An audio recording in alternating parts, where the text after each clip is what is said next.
Welcome.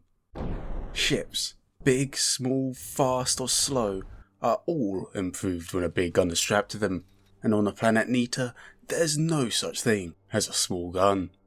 From the Depths is a voxel-based strategy building RTS FPS simulator role-playing visual novel where you, yes you, get to build that fleet of your dreams.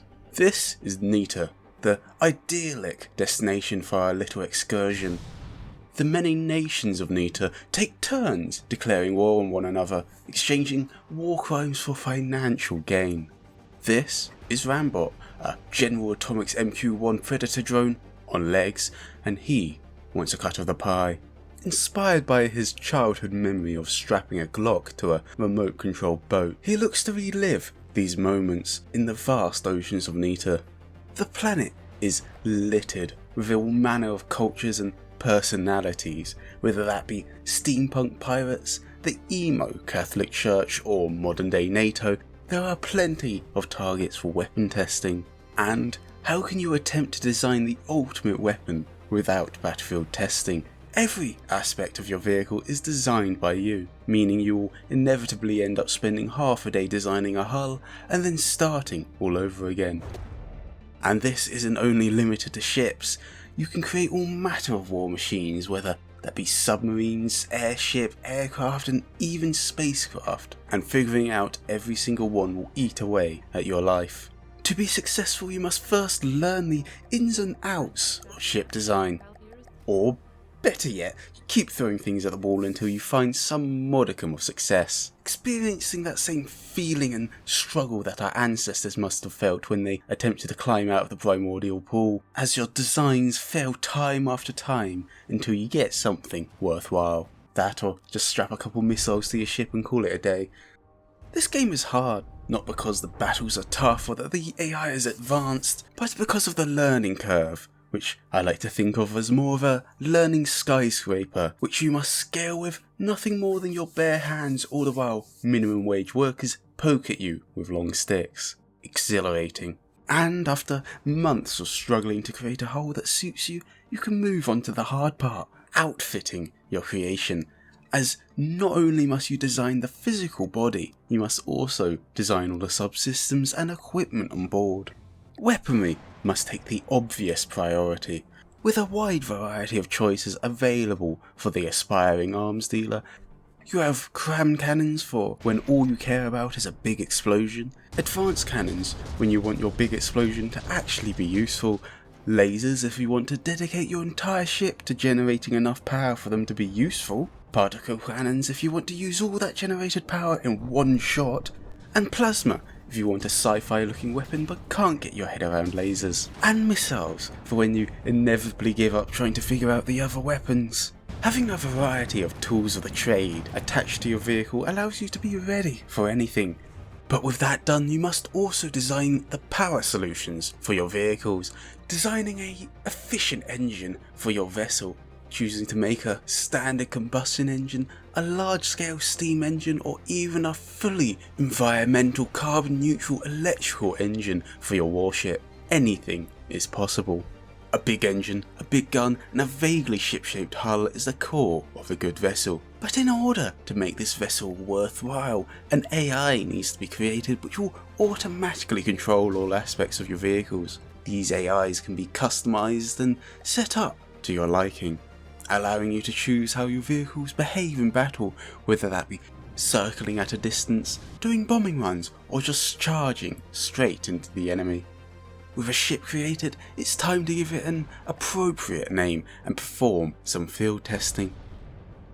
The main campaign in this game involves spreading our influence over the many sectors of Nita, systematically removing the current inhabitants using the many arms at our military complex to capture sectors and demolish their structures. But to do this, we will need a navy, and in order to construct a navy, Rambot must expand his resource pool, either by taking it from the enemy or reclaiming it from the earth.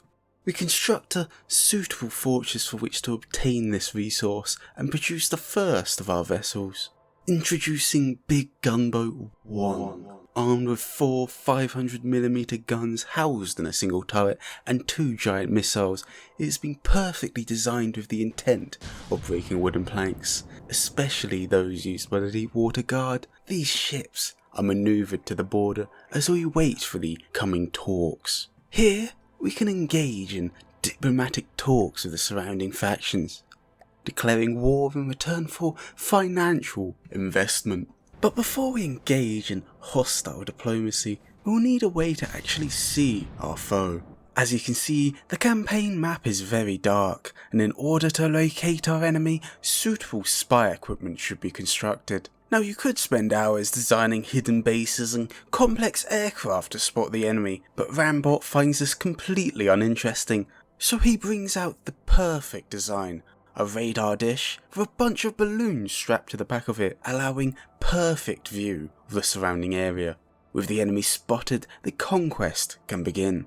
Moving in on the Deepwater Guard, their fortress is swiftly destroyed alongside its defending forces, allowing us to place our own little resource gatherer in its place. We use the obtained resources to expand our forces, as Rambot is still not satiated and a greater force is desired. The warpath is continued east, taking out whatever ramshackle ships they throw at us, along with whatever they call a house. Engaging in battle after battle, steadily expanding our forces as we reach a more fortified position. To deal with this, improvements must be made, incorporating changes identified during our testing through hours of study of their strategy and weaknesses. Introducing a new range of military implements, designed by our very own Rambot and funded by the kind patronage of the Deepwater Guard. The next generation of warfighting machine, Big Gunboat 2. 4 times the firepower and then some. Bigger, tougher and far more stylish than its predecessor, it will make a fine addition to any aspiring naval power.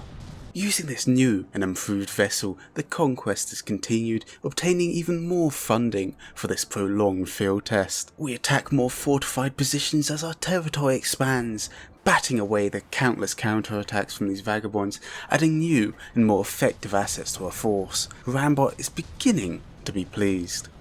It is always worth using your imagination, creating more eccentric designs, such as the new addition to our navy, the legendary Tube. This vessel is inefficient and cumbersome. However, with its large assortment of drills, it can devour enemy ships in seconds as soon as it gets in contact. If it gets in contact. Not to mention the rapid-fire high-caliber cannon on top and harpoons to ensure contact. But that's not all. We have another addition, the famous technological marvel, an ICBM. Oh my God! Using liberated technology from the Grey Talons, this improved missile includes the addition of a drill, allowing it to burrow into the enemy hull before detonation, assuming it doesn't land in the water first.